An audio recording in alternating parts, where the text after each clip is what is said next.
Hello student, स्वागत है आप सभी का आशीष सिंह लेक्चर्स के इस लेटेस्ट वीडियो में। शुरू करते हैं।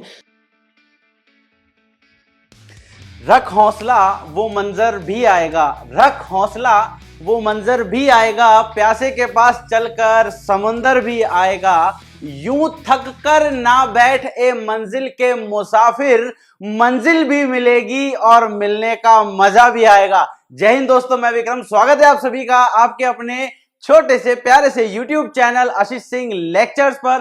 दोस्तों, लास्ट वीडियो को में हमने ट्रिग्नोमेट्री कंप्लीट कर लिया है। आज की वीडियो में हम कवर करेंगे एपी, जिसे हम अर्थमेटिक प्रोग्रेशन बोलते हैं, और हिंदी में बहुत अच्छा सा नाम है इसका, समांतर श्रेणियां। तो ये हम इस वीडियो में कवर करेंगे। एक बेसिक सा इंट्रोडक्शन है, उसके बाद जो वीडियो बनेगा उसमें हम केवल क्वेश्चंस कवर करेंगे। क्लियर? तो चलिए स्टार्ट करते हैं। सबसे पहले हम बात करेंगे समांतर श्रेणियां होती क्या है। एक छोटी सी चीज, सबसे पहले इसको स्टार्ट करते हैं एक बेसिक से कंसेप्ट के साथ कि समांतर श्रेणियां होती क्या है। ठीक है, बहुत बेसिक सा कंसेप्ट है। मान लेते हैं आप हर महीने 100 रुपए जमा करते हो।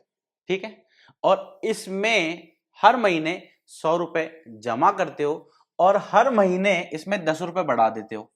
तो पहले महीने आपने जमा करे 100 रुपए, ठीक है, ये पहला महीना है आपका। दूसरे महीने में आपने जमा करे 10 रुपए और जोड़ के 110 रुपए। फिर तीसरे महीने में आपने और जमा करे 10 रुपए और जोड़ के 120 रुपए। तो शुरुआत आपने करी थी 100 से, ये पहला महीना, दूसरा महीना, और ये आपके पास हुआ तीसरा महीना। बेसिक कंसेप्ट से शुरुआत कर रहे हैं इसकी।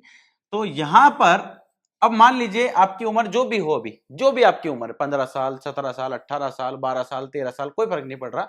सेविंग की आदत डालिए, सेविंग से ही आपको ये चैप्टर बहुत अच्छे से समझ में आ जाएगा। अब मेरा क्वेश्चन ये है, पहले मंथ आपको पता लग गया।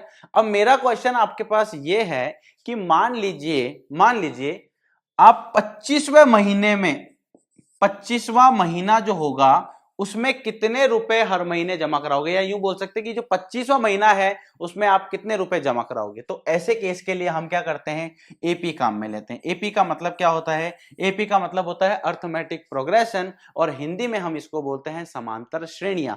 यानी कि एक निश्चित राशि हम हर बार उसमें जमा करा रहे हैं। जैसे एक ये आपके पास फिक्स राशि होगी, फिर इसके बाद हम क्या कर रहे हैं, इसमें एक निश्चित राशि जमा करा रहे हैं, यानी कि 10 रुपए बढ़ा के हर बार जमा करा रहे हैं। फिर इसमें भी 10 रुपए बढ़ा के हर बार जमा कराएंगे, फिर इसमें भी 10 रुपए बढ़ाएंगे तो हर बार जमा कराएंगे, फिर उसके बाद 10 रुपए बढ़ा के, इस तरह से चलता रहेगा। इससे दो चीजें निकल के आ सकती है। क्या क्या? पहली चीज तो ये कि जो 25वीं राशि होगी आपकी वो कौन सी होगी। इसके अलावा जो सेकंड चीज इसमें निकल के आएगी वो क्या है, इसके साथ में हम ये भी चेक कर सकते हैं कि कौन से महीने में कितनी राशि जाएगी। इसके साथ हम ये भी चेक कर सकते हैं कि तब तक का सम कितना हो चुका होगा, योग कितना हो चुका होगा। क्लियर? इस तरह से जब हम ये कंसेप्ट पढ़ते हैं तो ये एपी में अप्लाई हो जाता है, जिसको हम समांतर श्रेणियां कहते हैं कि एक निश्चित राशि जो है, एक निश्चित वैल्यू जो है, आप पुरानी वाली के अंदर जोड़ते जा रहे हो, एक निश्चित मान। लेकिन ध्यान रखना, यहां पर इसको हम डिनोट करते हैं डी से, जिसका मतलब होता है कॉमन डिफरेंस, और इसको हम बोलते हैं सार्व अंतर। देखो बोलने से भी लग रहा है, सार्व अंतर। अंतर मतलब क्या होता है? अंतर मतलब होता है माइनस करना, यही होता है। तो यहां पर एक बेसिक से कंसेप्ट से इसको शुरू कर रहे हैं। देखिए, सबसे पहले शकीला अपनी पुत्री के गुल्लक में 100 रुपए तब डालती है जब वह 1 वर्ष की थी। शकीला अपनी पुत्री के गुल्लक में 100 रुपए तब डालती है जब वे 1 वर्ष की हो जाती है। ठीक है, तथा प्रत्येक वर्ष इसमें 50 रुपए, देखो ये क्या लिखा, प्रत्येक वर्ष 50 रुपए की वृद्धि करती जाती है। उसके पहले, दूसरे, तीसरे, चौथे और उसके बाद चल रहे हैं जन्म दिवसों पर उसके गुल्लक में डाली गई राशियां रुपयों में। तो आप यहां पर देख सकते हो एक चीज कि भाई शकीला पुत्री की गुल्लक में 100 रुपए तब डालती जब वो 1 साल की। तो जब वो 1 साल की थी तो उसके गुल्लक में डाले उसने 100 रुपए। फिर जब वो 2 साल की हुई तो उसमें 50 रुपए बढ़ा के प्रत्येक वर्ष इसमें 50 रुपए की वृद्धि करती जाती है। तो 100 रुपए, फिर 150 रुपए, फिर 50 जोड़ दोगे तो 200 रुपए, फिर 50 जोड़ दोगे तो 250 रुपए, फिर 50 जोड़ दोगे तो 300 रुपए। तो आप क्या देख रहे हो यहां पर कि पहले साल उसने 100 रुपए डाला, फिर 150 डाला, फिर तीसरे साल में इतना, चौथे साल में इतना, और 5वें साल में इतना। तो ये क्या है, वो 5वें साल की राशि है। हम यहां पर क्या क्या निकाल सकते हैं, इन सब का योग कितना होगा, इन सब का योग कितना होगा, या कितनी राशि आपके पास जमा हो चुकी होगी, कितनी राशि आपके पास जमा हो चुकी होगी, ये भी हम यहां पर निकाल सकते हैं इस एपी के अंदर। क्लियर हो गया? नेक्स्ट देखिए, और देखिए एग्जांपल इसके, किसी स्कूल की प्रातःकालीन सभा में एक पंक्ति में खड़े हुए बच्चों या विद्यार्थियों की ऊंचाई जो है आपको दे रखी है 147, 148, 149 और 157। किसी शहर में जनवरी महीने में किसी सप्ताह के लिए गए न्यूनतम तापमान सेल्सियस में आरोही क्रम में लिखने पर आप देख सकते हो -3.1, 3.0, 2.9। ये क्या है? आरोही क्रम में आपके पास लिखा हुआ तापमान है। तो ये सब जो है एपी की फॉर्मेट में ही है, ये सब जो है वो आपके पास एपी की फॉर्मेट में ही है। जैसे 1000 रुपए के एक ऋण में से प्रत्येक महीने 5% बढ़ाकर राशि वापस करने पर शेष राशियां जो है वो 950, फिर 5% और उसका, फिर उसके बाद 5%, इस तरह से आपके पास ये क्या बन रही है? एक एपी की फॉर्मेट बन रही है। किसी स्कूल द्वारा कक्षाओं में 1 से 12 तक सर्वाधिक अंक प्राप्त करने वाले विद्यार्थियों को दिए जाने वाले नगद पुरस्कार में क्रमशः 200, 250, 300, 350 और 750 है। अब देखो यहां पर आप दो चीज नोट करना, एक तो मैं यहां पर लिख रहा हूं, देखो 1, 2, 3, 10, एक में लिख रहा हूं 1, 2, 3। इन दोनों में क्या फर्क है? तो एक होता है परिमित और एक होता है अपरिमित। परिमित क्या चीज होती है भाई साहब? जब आपके पास संख्याएं फिक्स हो, मतलब जो अंतिम संख्या है आपको पता हो, तो परिमित है।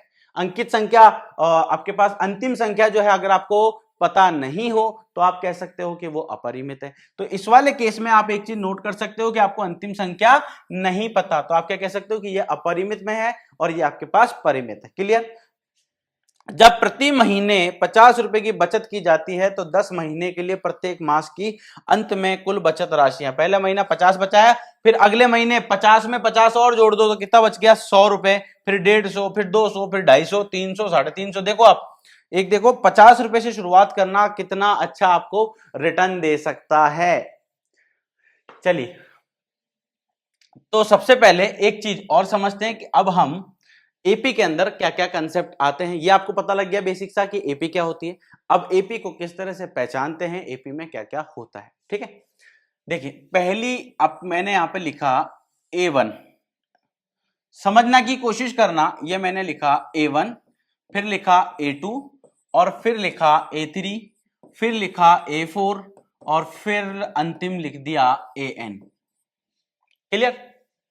देखो ये आपके पास पहला पद है तो इसको मैं ए बी लिख सकता हूं, A1 बराबर AB होता है, पहली चीज तो ये। अब हम क्या कर रहे हैं कि एक निश्चित राशि इसमें हर बार जोड़ रहे हैं। तो यहां पर ये A हो गया, एक निश्चित राशि को हम मान लेते हैं D। A में D जोड़ दोगे तो दूसरा पद आ जाएगा A प्लस D। यहां तक समझ में आया? फिर उसके बाद इसमें फिर डी जोड़ रहे हैं, यानी कि एक निश्चित राशि को इसमें जोड़ा जा रहा है, तो आप क्या कह सकते हो कि इसके बाद जो हो जाएगा वो बनेगा a प्लस 2d। डी में डी और जोड़ दो 2d हो जाएगा। फिर उसके बाद इसमें फिर डी जोड़ दो तो 3d हो जाएगा। अब यहां पर आप एक चीज नोट करो, देखो यहां पर कितना था? a प्लस 0d, एक तरह से यहां पर ये 1d, 2d, 3d, तो अंतिम पद क्या बन जाएगा? a plus n-1 into D, यानी कि जितना भी पद मैं यहां पर लिख रहा हूं उससे एक कम मुझे डी के आगे मिल रहा है। समझना इस चीज को, अगर एक बार समझ में आ गया तो आप ये समझो कि आप क्वेश्चन ऐसे मक्खन की तरह सॉल्व करोगे जैसे आप सर के क्वेश्चंस भी सॉल्व करते हो। तो a प्लस 0d है, प्लस डी है, प्लस 2d, 3d। तो यहां पर एक चीज आप नोट कर की होगी आपने, देखो ये देखिए A1 मैंने लिखा तो A1 बराबर तो आपके पास a ही हो गया।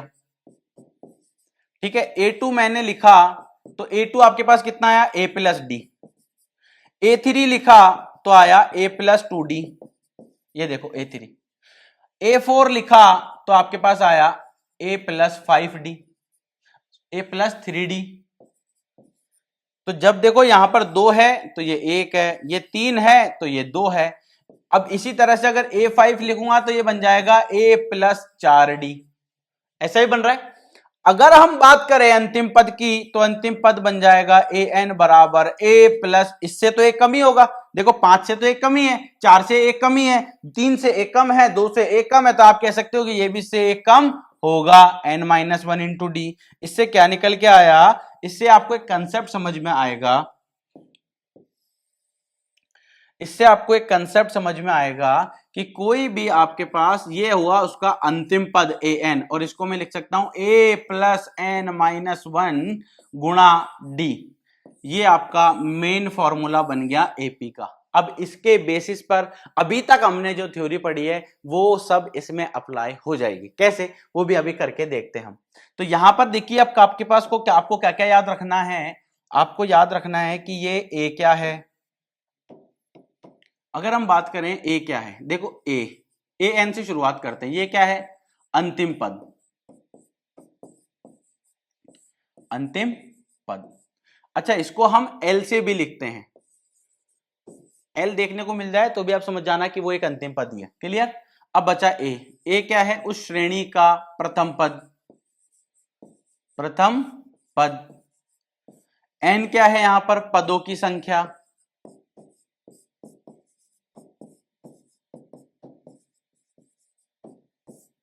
डी क्या है, यहां पर सार्व अंतर, जिसको हम कॉमन डिफरेंस भी बोलते हैं। यहां तक समझ में आया।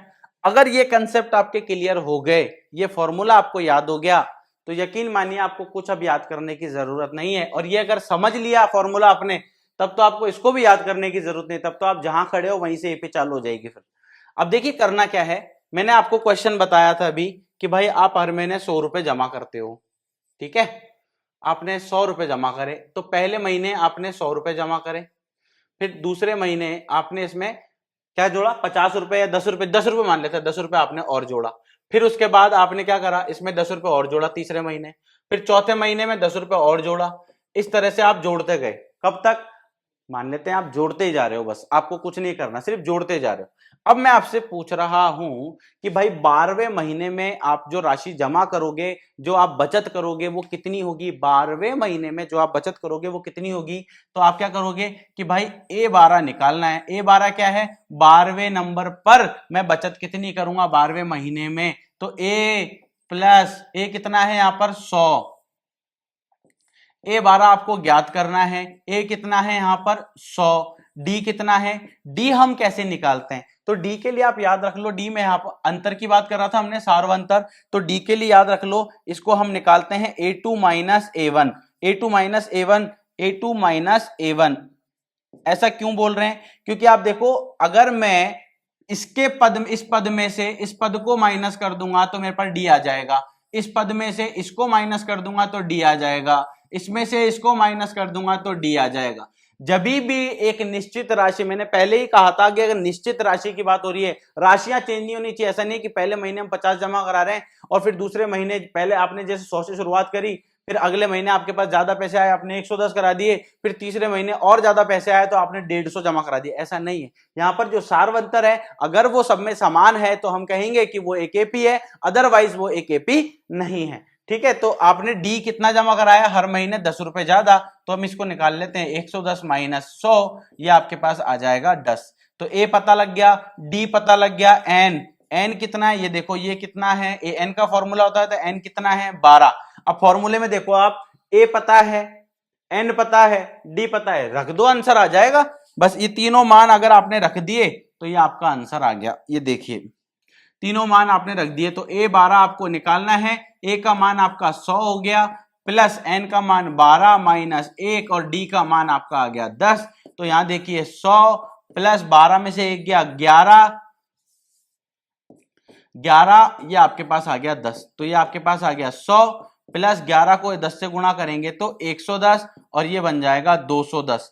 तो A12 का जो मान है आपका वो कितना आ जाएगा 210। इसका मतलब क्या हुआ कि जो 12वें महीने की राशि आप जोड़ोगे वो आपकी होगी कितनी 210। अभी हमने सिर्फ राशि की बात करी है, अभी हम ये इसमें अभी तक हमने ये नहीं देखा कि इन राशियों को का योग कितना जमा हो जाएगा। क्लियर, बचत हमेशा छोटे छोटे से शुरू होती है, ध्यान रखना, छोटी चीजें ही बड़ा परिणाम लाती है, छोटी चीजों पर ज्यादा फोकस किया करो।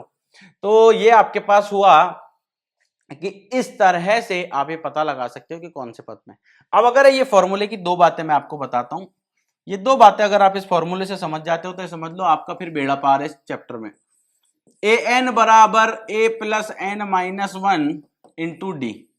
इसमें देखो क्वेश्चन में चार चीजें, क्या क्या इसमें है आपके पास ए एन और डी। अगर क्वेश्चन इससे रिलेटेड हुआ तो चार केस बन जाएंगे। कौन कौन से हो सकते हैं? आपको ये दिया हो, ये दिया हो, ये दिया हो और ये ज्ञात करना हो सकता है आपको ये दिया हो, ये दिया हो, ये आपको ज्ञात करना है और ये दिया हो। हमेशा इन चार में से तीन चीजें आपको दी गई होगी और चौथी चीज आपको निकालनी होगी। हो सकता है कि ये दिया हो, ये आपको ज्ञात करना और ये दोनों दिया हो, या हो सकता है कि ये आपको ज्ञात करना हो और बाकी के तीन आपको दिए हो। इस तरह से भी आपसे पूछा जा सकता है। समझ में आया? तो बहुत बेसिक सी चीजें हैं। आपको अगर ये कंसेप्ट समझ में आया, वीडियो को लाइक, सब्सक्राइब, शेयर और कमेंट करना ना भूलें। आगे देखिए, तो ये आपको बेसिक चीजें मैंने आपको बताई कि भाई चार चीजें अगर आपको पता है, चार में से तीन चीजें आपको हमेशा दी होगी, एक चीज आपको निकालने के लिए होती है। ये बेसिक फॉर्मूला है किसका? एपी का। अभी एपी का बेसिक फॉर्मूला है। अब हम बात करते हैं इसके आगे के कंसेप्ट के। आगे वाला कंसेप्ट देखो, ये उदाहरण दिया है कि भाई एपी बराबर 3/2 है, 1/2 है, -1/2 है, -3/2 के लिए प्रथम पद ए और सारवंतर डी लिखिए। अब क्वेश्चन को ध्यान से देखिए, वीडियो को पहले पॉज कीजिए, जो आपने अभी सीखा उसको अप्लाई कीजिए। नॉलेज हमेशा अप्लाई करने से बढ़ती है। यहां पर देखो ध्यान से, ये कितना है? 3/2। ये कितना है? तो आप इसको इस तरह से लिख सकते हो क्या कि ये आपका प्रथम पद हो गया, ये दूसरा पद हो गया, ये तीसरा पद हो गया, ये चौथा पद हो गया। तो यहां पर क्वेश्चन में भाई साहब ने क्या पूछा है? आपसे पूछा है कि इसका प्रथम पद बताइए और इसका सारवंतर बताइए। प्रथम पद तो देखते पता लग गया साहब कि a1 बराबर 3/2 आ गया। अगर आपसे पूछ रहा है सारवंतर कितना है, तो सारवंतर का मतलब होता है डी को आप लिख सकते हो a2 माइनस a1। तो a2 माइनस a1, a2 कितना है? 1/2। a1 कितना है? माइनस, फिर ये आ जाएगा 3/2। दोनों को सॉल्व करोगे तो कितना आ जाएगा? ये आपके पास 2 आ गया।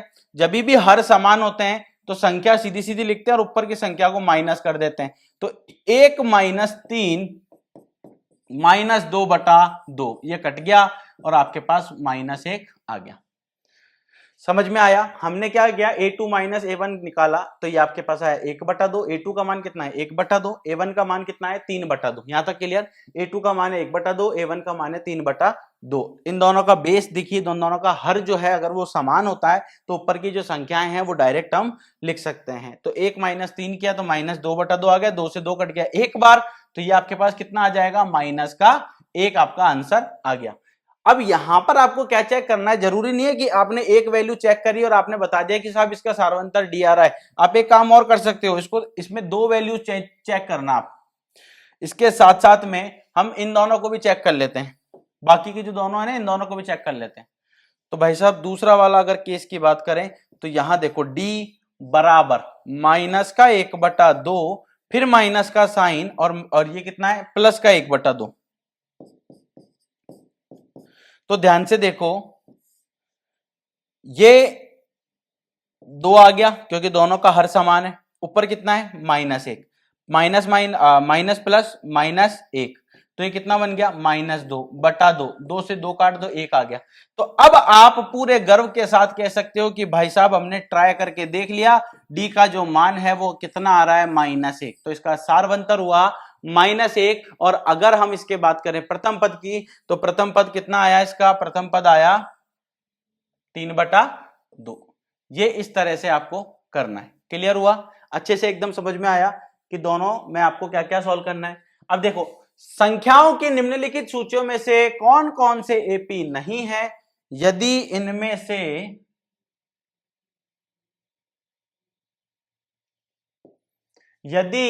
इनसे कोई एपी है तो उसके अगले दो पद लिखिए।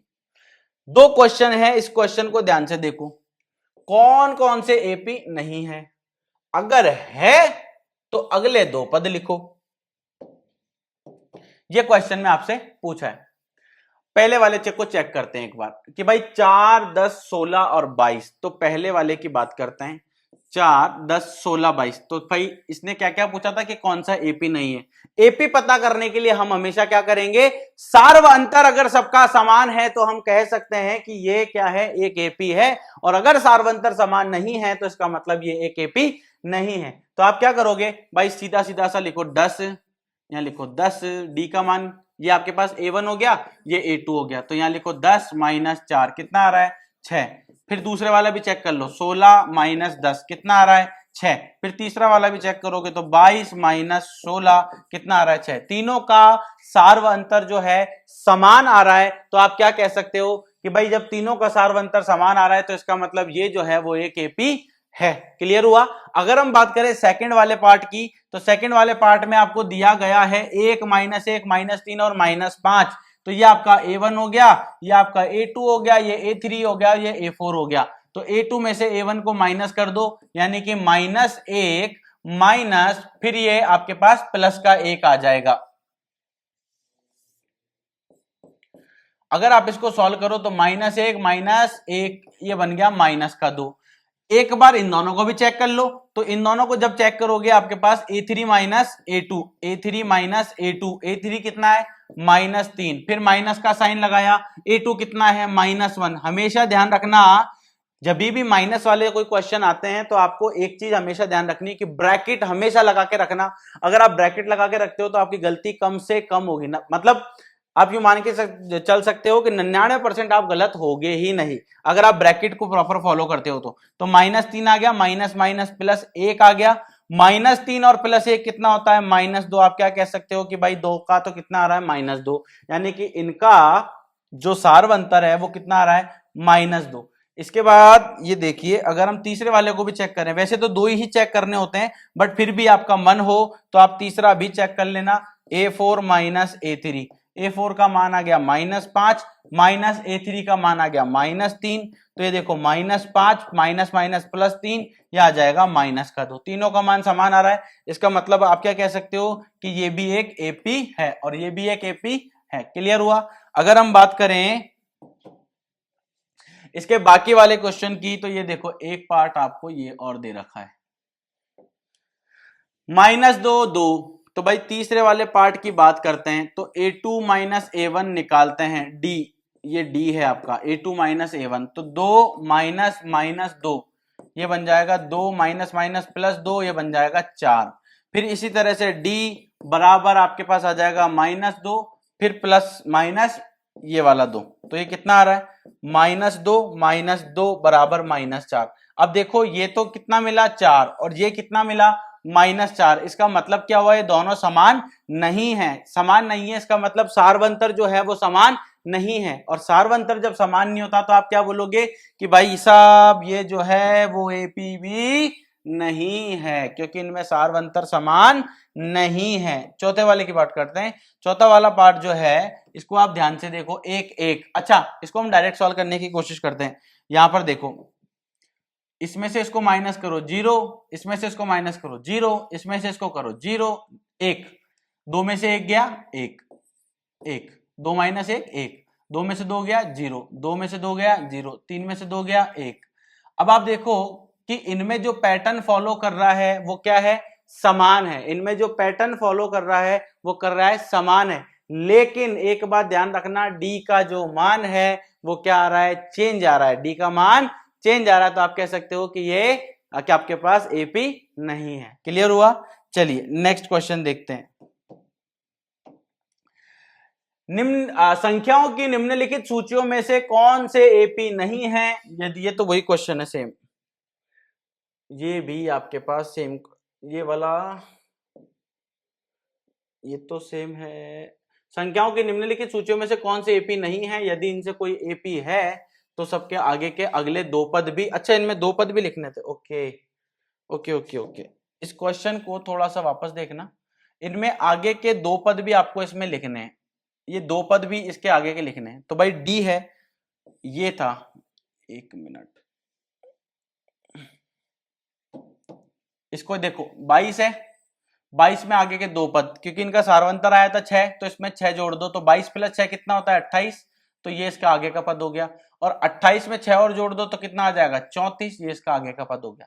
इसी तरह से ये दोनों तो नहीं थे, इसमें बात करते हैं। अगर इसके बाद ये आपके पास दूसरे वाले भाग के अंदर डी कितना आ रहा था -2, तो भाई -5 प्लस -2 ये कितना आ जाएगा -7। और फिर इसमें और 2 माइनस जो जोड़ दो तो -5 प्लस -7 प्लस -2 तो ये हो जाएगा -9। तो -1 -3 -5 -9 ये आपके पास क्या आ जाएंगे इसका अगले दो पद। बाकी ये दोनों तो है ही नहीं, तो आपको दिमाग लगाना ही नहीं है इसमें। तो क्लियर। नेक्स्ट क्वेश्चन है, निम्नलिखित में से प्रत्येक एपी के लिए प्रथम पद और सार्वअंतर लिखिए। तो भाई प्रथम पद और सार्वअंतर की बात कर रहे हैं। पहले वाले की बात करते हैं। पहला वाला आपको दे रखा है ये वाला। पहले वाले में प्रथम पद की बात करें तो 3 ये दिख रहा है। सार्वंतर a बराबर आ रहा है 3, सार्वंतर यानी कि d बराबर कितना आ रहा है, d होता है a2 माइनस a1। a2 कितना है 1, d a2 और a1 कितना है 3। हल करोगे तो कितना आएगा -2। तो -2 आपके पास क्या आ गया इसका सार्वंतर। यहां तक क्लियर हो गया। और अगर हम बात करें -1 में से इसको भी घटाएंगे यानी कि a3 माइनस अगर a2 करके देखते हैं तो -1 ये कितना आ जाएगा -2। दोनों में क्या आ रहा है समान आ रहा है। यहां तक क्लियर हो गया। फिर इसने पूछा था आपसे कि एपी का प्रथम पद और सार्वंतर लिखो, तो प्रथम पद साहब ये आ गया, सार्वंतर दोनों का डी आ गया। अगर हम बात करें इसके दूसरे वाले भाग की तो दूसरा वाला भाग देखिए ये रहा। तो इसका प्रथम पद क्या है -5, तो a बराबर तो -5 हो गया। d की बात करेगा तो -1 माइनस और फिर माइनस का 5, तो ये कितना आ जाएगा -1 माइनस माइनस प्लस 1 5। -1 तो एज इट इज आ गया, माइनस माइनस प्लस 5 हो गया। फिर उसके बाद 5 में से 1 घटाओगे तो आ जाएगा आपके पास 4। इसी तरह से 3 में से 1 को माइनस करो यानी कि a3 माइनस a2 करो, 3 माइनस -1 तो आ जाएगा 3 माइनस माइनस प्लस 1 आ जाएगा 4। इसी तरह से 7 में से 3 माइनस कर दोगे तो सीधा सीधा आपको दिख रहा है 4, यानी कि इसका सार्वंतर जो है वो कितना है 4 है और प्रथम पद जो है वो कितना है 5 है। इसके बाकी के क्वेश्चन अगर हम देखें दोनों,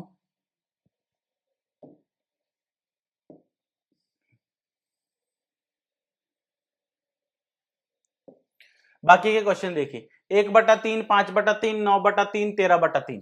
तो भाई साहब इसमें से अगर आपको हम बात करें कि भाई इसका तीसरे वाले भाग का a क्या है, a आपको 1/3 दिख रहा है। d कितना है, d के लिए आप बोल सकते हो कि भाई a2 माइनस a1 हम करना चाहते हैं, ये आ जाएगा 5/3 माइनस 1/3। जब कभी भी हर समान हो तो ऊपर वाली संख्या सीधी, अगर बीच में प्लस है तो ऐड करना है और अगर माइनस है तो सब्ट्रैक्ट करना है। तो 4 में से 1 गया तो जब 5 में से 1 गया तो 4 और ये दोनों का 3 एज इट इज आ गया, 4/3 आ रहा है। दूसरे वाले में देखें अगर हम a3 माइनस a2 अगर निकालें तो ये आ जाएगा 9/3 माइनस 5/3। अब आपके दिमाग में ये चल रहा होगा, आपके दिमाग में ये चल रहा होगा कि इसको 3 को इससे काट दें। कभी भी ऐसी गलती मत करना, क्योंकि क्या होता है आप यहाँ पे देखो इन दोनों के हर समान है तो आपको इसको एलसीएम लेने में बहुत आसानी होगी। मैंने क्या लिखा कि भाई दोनों के हर समान है, सीधा सीधा 3 लिख दे, 9 में से 5 घटा दे 4 आ जाएगा, 4/3 आ जाएगा। तीसरे वाले को भी चेक करना अगर आप चाहो, तीसरे वाले को चेक करना चाहो तो देखो 13 में से 9 गया तो कितना बच गया 4, क्योंकि दोनों का हर क्या है समान है, दोनों का हर क्या है समान है, इसलिए हम क्या बोल सकते हैं ये आपके पास क्या है एक एपी है। क्लियर हो गया। तो ए पता लग गया आपके पास 1/3 है, डी पता लग गया 4/3 है। इसी तरह से चौथे वाले पार्ट की अगर हम बात करें जो कि दिया गया है 0.6 1.7। अब यहां पर अगर ए की बात करें चौथे वाले पार्ट में, ए कितना है भाई, ए मुझे दिख रहा है 0.6 है तो यहां लिख दो 0.6। अगर मैं पूछा हूं कि भाई डी कितना है तो मैं लिखूंगा a2 माइनस a1। a2 कितना है यहाँ पर 1.7 माइनस ये कितना है 0.6। अगर आप घटाओगे तो 7 में से 6 गया तो 1 पॉइंट लग गया, 1 में से 0 गया तो 1, तो ये आपके पास आ जाएगा 1.1।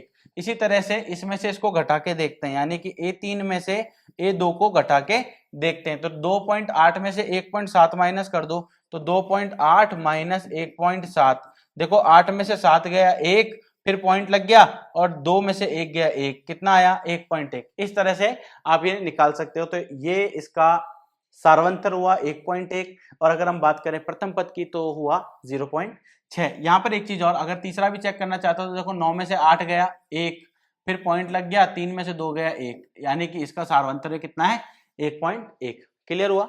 सिंपल चीजें हैं, अगर आपको थोड़ा सा बेसिक पे फोकस करोगे तो फिर आपको प्रॉब्लम कम से कम आएगी। अब यहां पर देखो क्वेश्चन क्या है, एपी है और इसका 10वां पद ज्ञात करो। अरे भाई एपी है, 10वां पद ज्ञात करना है तो सिंपल सा इजी है, ए एन बराबर कितना होता है A plus N minus 1 into D. तो आपको क्वेश्चन में क्या क्या दे रखा है वो देख लीजिए, आंसर आ जाएगा।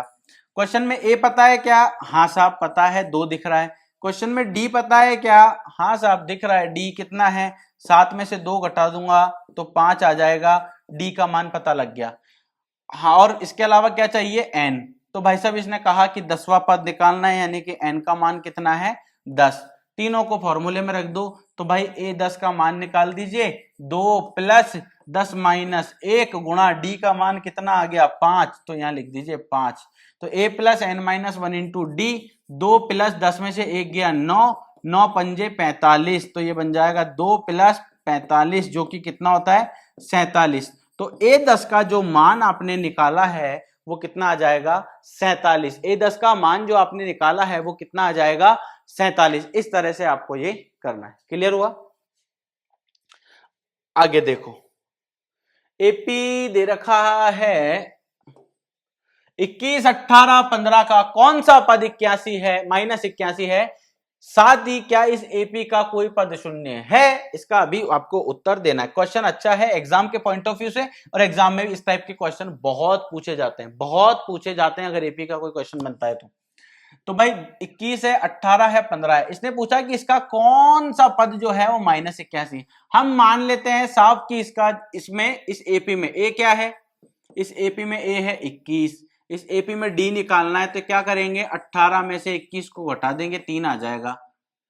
और अगर और चेक करना है तो 15 में से 18 में से 21 को घटा देंगे -3, 15 में से 18 को घटा देंगे तो भी कितना आ जाएगा -3। डी पता लग गया साहब। अब इसने पूछा -81, तो हम मान लेते हैं कि भाई -81 इसका अंतिम पद है, -81 इसका अंतिम पद मान के चल रहे हैं हम, ठीक है। अब ये एपी है या नहीं, या -81 इसका पद होगा या नहीं, वो हम इसमें चेक करेंगे। तो ए पता है, डी पता है, ए एन पता है, चौथी चीज आपको क्या निकालनी है, एन निकालनी है।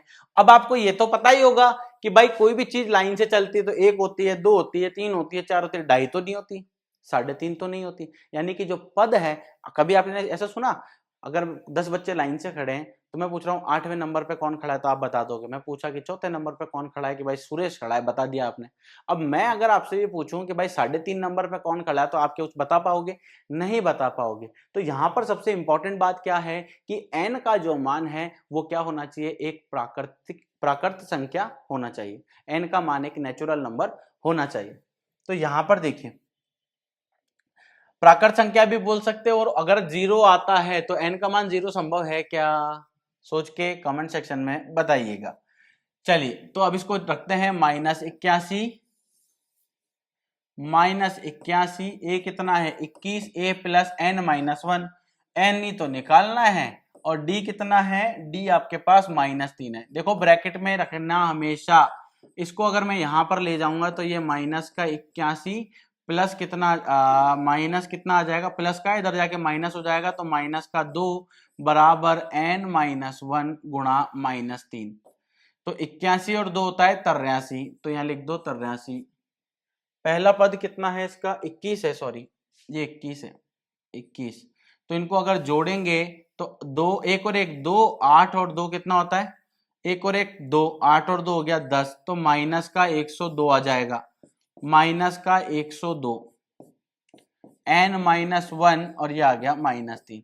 इस -3 को नीचे भेज दूंगा तो -102 बटा -3 बराबर n-1। माइनस से माइनस काट लो, 3 3 9, 3 चौक 12, 34 आ गया। तो n-1 बराबर 34 हो गया, n-1 बराबर 34 हो गया। तो n बराबर 34, इस -1 को इधर भेज दो तो ये बन जाएगा 35। तो कहने का मतलब है कि 35वां पद जो होगा वो कितना होगा, माइनस का 81। देखो मैंने आपको क्या बताया कि 4 चीजें हैं, 3 हमेशा गिवन होती है, चौथी चीज निकालनी होती है। तरीका सिंपल सा है बिल्कुल, तो आपको ज्यादा दिमाग लगाने की जरूरत नहीं है, सिर्फ बेसिक सी कैलकुलेशन आना चाहिए, जोड़ बाकी गुणा भाग, बस और कुछ जरूरत नहीं है। तो यहां पर हमने क्या देखा, सिर्फ बेसिक कैलकुलेशन से निकाल लिया कि n का मान 35 है, यानी कि 35वां पद इस श्रेणी का जो होगा वो -81 होगा। अब इसने साथ में क्या पूछा कि साथ ही क्या इस एपी का कोई पद शून्य है, तो भाई वो भी चेक कर लेते हैं, कोई पद शून्य है कि नहीं है। अगर शून्य है तो भाई a बराबर, ये केस मान लेते हैं इसका, ठीक है, केस a बराबर कितना था 21, d बराबर कितना है, d बराबर -3, और फिर उसके बाद तीसरी चीज क्या थी हमारे पास an, वो कितना पूछ रहा है कि 0 है क्या कोई पद इसका, तो चेक कर लेते हैं। 3 चीजें पता है, चौथी चीज निकालनी है, तो an बराबर a plus n minus 1 into d, ये 0 रख के देख लेते हैं। a बराबर 21 आ गया, प्लस n कितना है, n तो निकालना है, और ये कितना आ गया -3। इसको अगर इधर ले जाऊंगा तो ये माइनस का 21 बराबर n माइनस 1 गुणा -3, इस -3 को नीचे भेज देंगे तो -21 बटा -3 बराबर n माइनस 1, ये 3 सत्ते 21, माइनस से माइनस कट गया। इसको इधर भेजूंगा तो मैं बता सकता हूं कि n बराबर n -1 है, इधर जाके +1 बन जाएगा, तो 7 + 1 8। कहने का मतलब है कि इस श्रेणी का 8वां पद जो है वो शून्य होगा। क्वेश्चन इंपॉर्टेंट है, मार्क कर लीजिए। एक बार पुनः आपको बताऊंगा, वापस देखिए एक बार इस क्वेश्चन को, और क्वेश्चन इंपॉर्टेंट है। क्या कहा था क्वेश्चन में कि भाई इसमें कौन सा पद -81 है। यूं कह सकते हो कि हम जब पैसे जोड़ रहे हैं तो -81 रुपए भी कभी हम जोड़ेंगे क्या, मतलब -81 रुपए भी हम हर महीने जोड़ेंगे क्या। तो भाई साहब उसके लिए हमने क्या करा, कितने रख के स्टार्ट करी कि भाई 21 से स्टार्ट करिए, तो ये हमने यहाँ 21 लिख दिया, क्लियर, यानी पहला पद 21 आ गया। फिर उसके बाद डी निकाला हमने, ए एन निकाला हमने, फिर इससे ही आपको पता लग गया कि एन का मान 35 है, एन का मान एक प्राकृत संख्या है। इसका मतलब ये हुआ कि ये जो है आपके पास एक पद है, ये आपका एक पद है, क्लियर। नेक्स्ट देखिए, फिर इसने पूछा था कि 0 भी इसका एक पद है क्या, तो हमने मान लिया कि भाई 0 इसमें एक पद है, तो है उसके लिए हमने क्या किया, इसको सॉल्व करके देखा। n बराबर आपके पास 8 आ रहा है, n बराबर 8 आ रहा है, इसका मतलब क्या हुआ कि ये भी इसका एक पद है, क्लियर। आगे देखिए, नेक्स्ट क्वेश्चन आपको दे रखा है कि क्या संख्याओं की सूची का कोई पद 301 है तो फिर क्यों है ये बताओ साहब। तो a बराबर कितना है 5, d बराबर कितना है कि 11 में से 5 घटा दो साहब, कितना बचेगा 6, 11 में से 5 गया तो 6, और 17 में से 11 गया तो भी 6, 23 में से 17 गया तो भी 6, यानी कि d का मान तो आ गया आपके पास 6। an ये पूछ रहा है कि क्या कोई पद 301 है क्या। फॉर्मूला क्या है, an बराबर a plus n minus 1 into D. an कितना है 301, a कितना है 5, n कितना है नहीं पता साहब, और d कितना है 6। क्या करेंगे, इसको इधर भेज दो, तो 5 माइनस कर दोगे तो 301 माइनस 5 बराबर n माइनस 1 गुणा 6। 301 माइनस 5, तो अगर आप ध्यान से देखो 301 में से 5 घटाएंगे अपन तो कितना जाएगा, 301 में से 1 घटाओ कितना बचेगा 300, फिर 4 और घटा दो तो 296 बराबर n माइनस 1 गुणा 6। 6 का भाग लगा दो, भाग लगा दोगे तो ये बन जाएगा कुछ इस तरह से 296 बटा 6 बराबर n माइनस 1। 6 चौक 24, 5 और 6, 6 से ये नहीं कटेगा, कट ही नहीं रहा है। 296 बटा 6 बराबर n माइनस 1, ठीक है। अब इसको सॉल्व करने का एक तरीका और भी है, अगर आप n को एक को इधर ले जाओ, बाकी छोटे से काट कर देखते हैं। 2 तिया 6, 2 से इसको काट दो, 2 एकम 2, 2 चौक 8, फिर 1 और 6, 2 अट्ठे 16। अगर 3 से काटोगे तो 3 चौक 12 तो आ जाएगा, 3 चौक 12, 13 14 2 और 8 28 जो है वो 3 के टेबल में नहीं आता। इसका मतलब क्या है, यानी n का मान आपका क्या आ रहा है, एक प्राकृत संख्या नहीं आ रहा है, किस में आ रहा है, फ्रैक्शन की फॉर्म में आ रहा है, भिन्न की रूप में आ रहा है, तो हम क्या कह सकते हैं कि 301 जो है वो इसका कोई पद नहीं है। 301 इसका कोई पद नहीं है क्योंकि n का मान जो है वो एक प्राकृत संख्या नहीं आ रहा है, या आप बोल सकते हो कि भिन्न के रूप में आ रहा है। क्लियर हुआ? तो ये था आपका टॉपिक जिसमें हमने बेसिक से क्वेश्चन किए। अब नेक्स्ट वीडियो में हम इसके आगे के क्वेश्चंस कवर करेंगे, और इसके साथ साथ मैं आपको ये भी बता देता हूं सम वाला क्वेश्चन जो है वो भी हम करेंगे, जिसमें आपके पास होता है कि भाई इस पूरी श्रेणी में जितने भी पद है उनका योग कितना होगा। तो इसका फॉर्मूला होता है एस एन बराबर एन बटा 2a plus N minus 1 into d, ये भी इसका फॉर्मूला होता है। और आप चाहो तो ये भी लिख सकते हो एस एन बराबर एन बटा 2, ये आपके पास आ जाएगा a प्लस ए एन। और अगर आप ए एन का मान रखते हो तो वापस ये बन जाएगा जो जिस क्वेश्चन की हम बात कर रहे थे या जिस फॉर्मूले की हम बात कर रहे थे। देखो एन बटा 2 ये कितना आ गया a, इस ए एन का फॉर्मूला होता है a plus N minus 1 into d. ठीक है, तो n बटा 2 a और a कितना हो गया 2a plus N minus 1 into d, और यही तो फॉर्मूला था जो ऊपर यहाँ पर हमने लिखा था। ये देखो सेम फॉर्मूला है ना, तो बनाने का जो तरीका है वो यही है। अब नेक्स्ट वीडियो में सिर्फ वो क्वेश्चन करेंगे जो आपके बोर्ड में आने के चांसेस जिनके सबसे ज्यादा हाई हो। क्लियर? इजाजत दीजिए, अगली वीडियो में आपसे फिर मुलाकात होगी एक नई और धमाकेदार टॉपिक के साथ। जय हिंद,